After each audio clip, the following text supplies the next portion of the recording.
terpaksa memakan kari ikan dicampur bendi.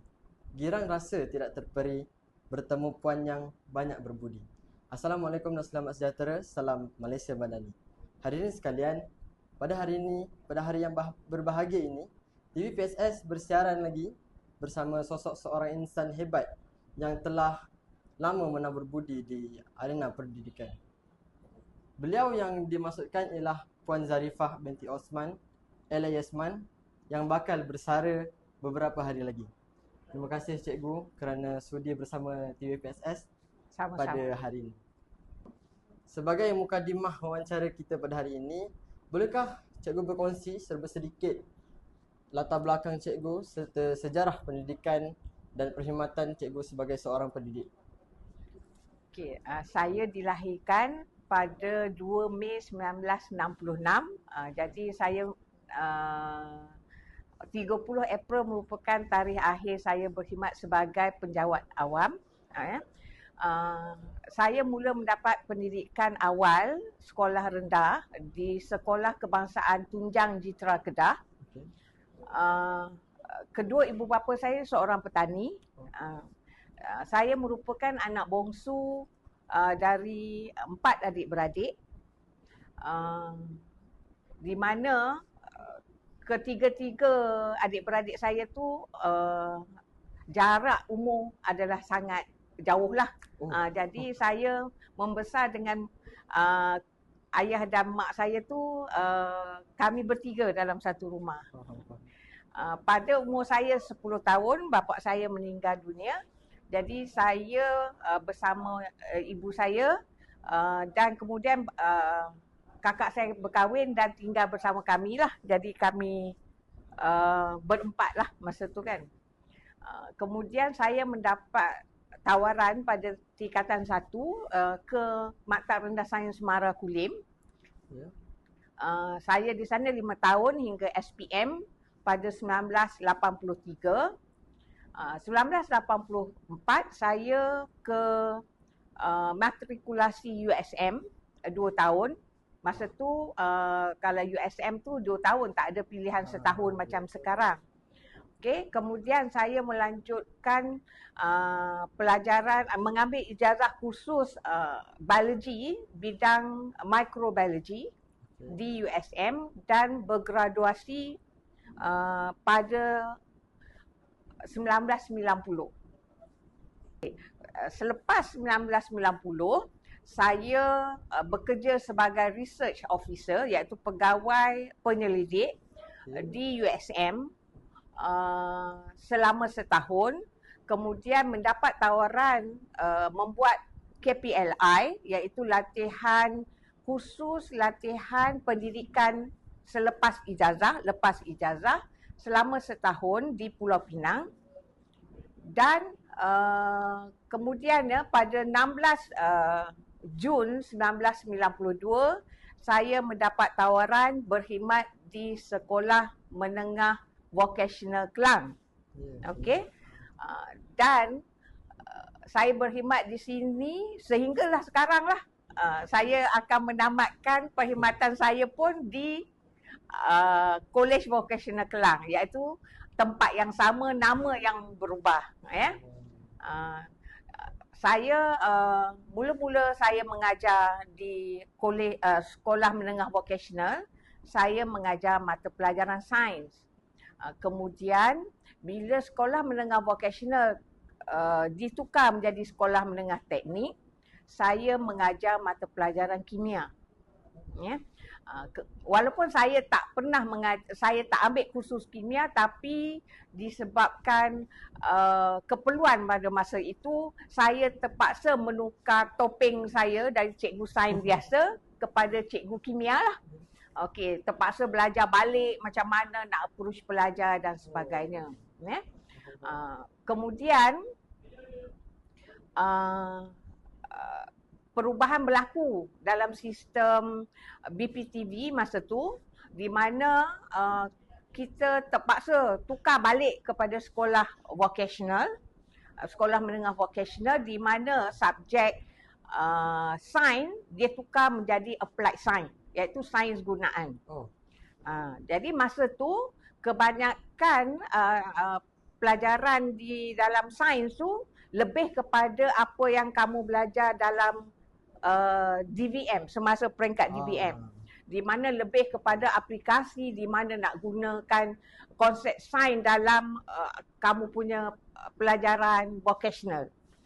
Jadi terpaksa tukar lagi topeng. Topeng ni lah.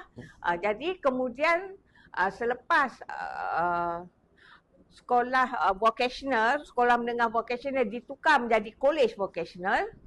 Jadi saya balik mengajar sains, okey, subjek sains, dan kemudian bila diploma diwujudkan, saya mengajar lebih kepada fizik lah, applied science plus fizik dan juga kimia. Faham. Boleh saya balik kepada sekolah vocational. Okey. Cikgu masuk masa sekolah teknik.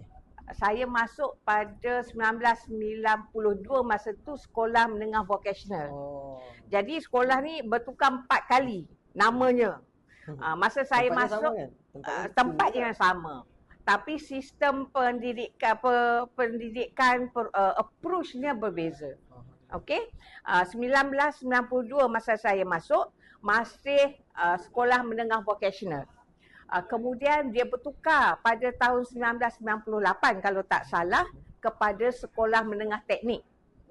Jadi situ kita pelajar-pelajar semuanya terpaksa mengambil fizik, kimia, maths. Ya, di samping subjek bahasa Melayu, sejarah, mathematics biasa. Okey. Kemudian pada tahun 2008-9 macam tu, dia ubah balik kepada sekolah menengah vocational. Jadi masa tu applied science lah sampai 2014, tak salah saya 2013-2014. Masa tu dia dah perubahan ke arah college vocational sekarang. Baik. Wah, panjang perjalanan Panjang. ni. Demikian hadirin, sedikit latar belakang daripada Cikgu Zarifah kita. Bukan sedikit lah sebenarnya, panjang selaku guru sains yang telah banyak berjasa kepada anak-anak KV Klang.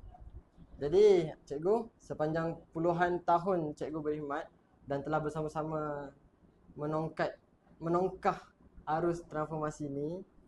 Di sini pastinya banyak kenangan yang telah diukir, ataupun kira banyaklah cerita ujian ke. Boleh tak saya korek sedikit kisah daripada cikgu sendiri, sama manis ataupun pahit, boleh cikgu kongsikan dengan kami? Sebenarnya memang banyak kenangan manis dan ada juga banyak kenangan pahit. Bukan pahit sangat lah sebenarnya, dia lebih kepada stres bekerja.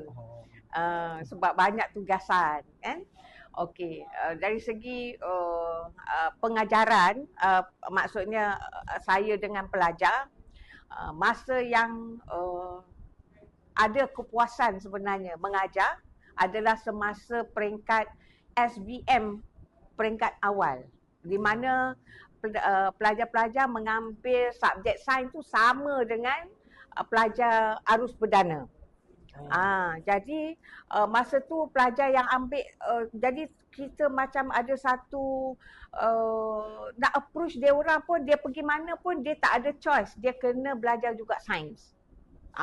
Jadi masa tu kebanyakan pelajar memang kita kita polish betul-betul, di mana kebanyakan subjek sains kita hampir 98% lulus, 100% lulus. Bila SPM keluar je kita macam dapat kepuasan sebab kita dapat membuat perbandingan dengan sekolah lain dalam daerah Kelang.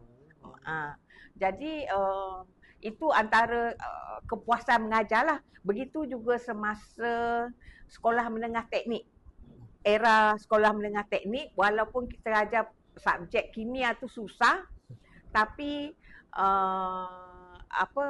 kualiti pelajar yang nak masuk tu dia kena fikir banyak kali lah, sebab dia kena ambil pure science. Subjek kimia, fizik, maths dia kena ambil. Jadi walaupun susah nak gilap pelajar ni, tapi masih ada kepuasan mengajar tu. Okey, frankly speaking, masa era vocational ni sebab kita banyak tekanan kerja-kerja luar yang kita bukan dalam kita dengan pelajar kurang. Kita nak polish budak tak ada masa sebab kita ada kekangan kerja yang lain yang di luar skop PNP dengan budak sebenarnya. Jadi masa tu sekarang lah, jadi kebanyakan saya lah dengan era internet yang saya tak berapa pandai.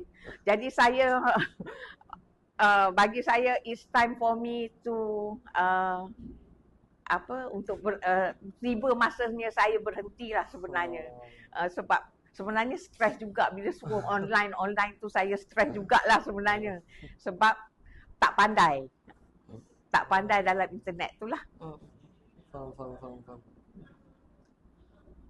Jadi kiranya ini bukanlah kira cikgu cuma mau release tension macam tu ke, jelah kan?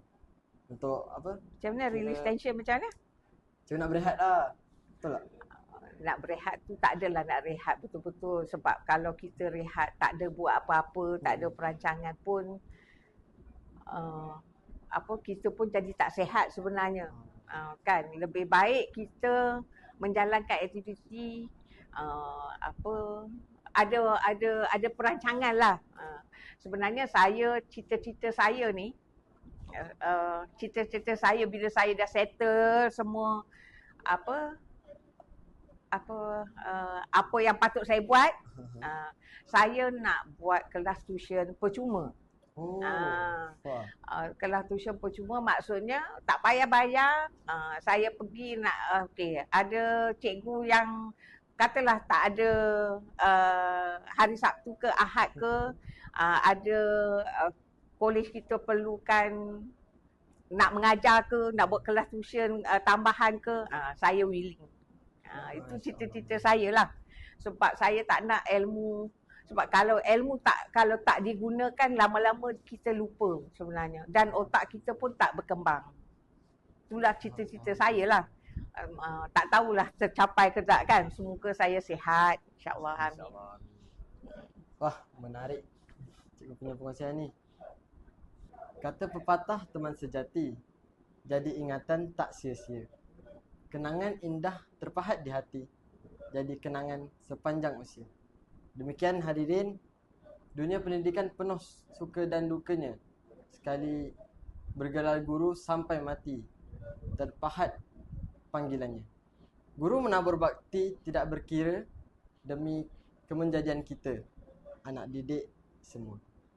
Baik cikgu, apabila tiba saat persaraan cikgu, pastinya hati cikgu diliputi pelbagai rasa. Bolehkah cikgu berkongsi apakah perasaan sebenar yang hadir dalam jiwa cikgu untuk melangkah ke fasa baru? Okey, perasaan saya sebenarnya saya tak kisah datang sekolah. Tapi cumanya tak ada kekangan saja. Rasa kebebasan, tak ada kekangan nak punch in apa benda. Saya rasa saya boleh aja datang sekolah macam yang saya cita-cita saya tadi. Kalau boleh tak nak buat kelas tambahan? Oh, saya boleh. Macam itulah perasaan saya lah. Sebab itulah, sekali jadi guru selalunya walaupun dalam keadaan mana pun perasaan nak menegur, nak mengajar tetap akan ada. Jadi kalau sekarang pun kalau pergi mana-mana nampak ada orang buat salah ke, tak betul ke, automatik saya rasa semua guru macam tu akan menegur, bagi tahu apa yang salah, nak buat macam mana, nak terangkan. Saya rasa semua sifat cikgu macam itu. Bagi saya lah. Jadi tak ada sifat penat jadi guru tu, bukan terpahat kat cikgu punya hati kan? Jadi guru tu tak penat kalau hanya mengajar. Tapi kalau dengan tugas-tugas lain, sebenarnya penat. Tambahan pula saya ni involve dengan cikgu koperasi. Jadi saya tertekan juga dengan bila order barang, nak pergi ambil barang, nak angkat barang. Jadi bila usia yang semakin senja ni kan, nak angkat barang berat-berat, selalu saya akan panggil lah pelajar, Mel lah tolong cikgu macam tu. Jadi bagilah upah apa-apalah, air ke apa. Jadi itu yang sebenarnya memenatkan. Tapi pada masa yang sama mendapat kepuasan juga bila kita dapat menggembirakan terutama cikgu lain. Oh alhamdulillah barang dah sampai, dah cukup, macam tu. Itulah walaupun penat ada kepuasan dalam pekerjaan lah. Tak ada kata henti lah, kita kira mengajar ni bukanlah kata jadi cikgu je kita mengajar, betul. Betul. Jadi tak semesti jadi cikgu. Tapi sebenarnya kalau once you are teacher, selalunya orang takkan berhenti di situ saja. Faham. Saya faham. Sebab jadi cikgu ni, kalau macam kamu pun bila dah jadi, berkahwin, kamu akan jadi guru kepada anak kamu, keluarga kamu, kan? Jadi sebenarnya guru adalah pekerjaan yang sangat mulia lah bagi saya. Dan selalu saya berdoa pada Allah Ta'ala, kalau saya mengajar dengan ikhlas, semoga Allah bagi cikgu lain yang mengajar anak-anak saya, cucu-cucu saya pun mengajar dengan ikhlas. Sebab kita orang Islam selalunya percaya dengan budi baik. Allah balas dengan baik juga. Betul, insya-Allah. Jadi betul lah kata orang, setiap yang bermula pasti akan berakhir. Walaupun ada rasa sayu, kami percaya perasaan ini akan membuka lembaran baru yang memberikan kebahagiaan dalam hidup cikgu. InsyaAllah, amin. Baik cikgu, sebelum kita tutup wawancara kita pada hari ini, boleh tak cikgu kongsikan sedikit harapan ataupun pesanan untuk kami, murid-murid dan anak didik Kolej Vocational Kelang? Okey, harapan saya semoga anak-anak jangan leka dengan main handphone lah. Gunakan kemudahan yang ada dengan sebaik mungkin. Okey, fokus dalam belajar dan tanamkan azam dalam diri masing-masing untuk berjaya. Okey, sebab orang yang menanam azam dan fokus dengan apa yang dia nak selalunya akan mencapai kejayaan. InsyaAllah. Amin. Jadi terima kasih cikgu atas pesanan dan harapan itu. Kami TVPSS mengucapkan selamat bersara kepada cikgu. Terima kasih. Dan semoga cikgu diberikan kesihatan yang baik, dimudahkan segala urusan dan dipermurahkan rezeki insya-Allah sepanjang hayat insya-Allah. Amin. Terima kasih. Amin. Okey, sebelum saya akhiri, saya bagi serangkap pantun.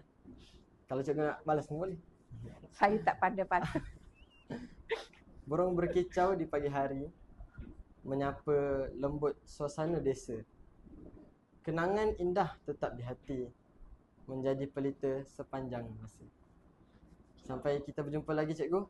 Terima kasih kerana tak pernah lekang senyuman di wajah cikgu ini. Jadi Terima kasih, sama-sama. Saya dan Terima kasih PSS, juga ya. Ya, insya-Allah. Saya dan PSS mengucapkan terima kasih kerana dapat meluangkan masa bertemu ramah dengan kami. Jadi itu saja pada hari ini. Sekian, terima kasih. Terima kasih.